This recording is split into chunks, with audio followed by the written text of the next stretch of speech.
How to go live on TikTok. Hello everybody, welcome back to the channel. Today I'll guide you on how you can go live on TikTok.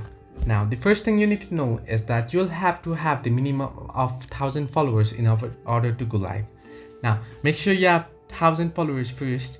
Now open up TikTok here and make sure you're logged into your account. On profile you'll be able to see your followers. Make sure you have 1000 followers, and if you have 1000 followers you'll be able to go live. Simply tap on the plus icon at the bottom of the screen that you'll find.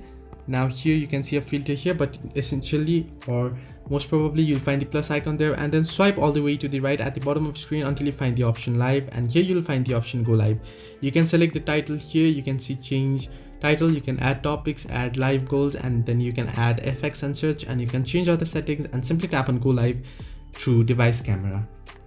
However, if you want to go live from your screen sharing and you want to share your screen, what you want to do is tap on live studio here.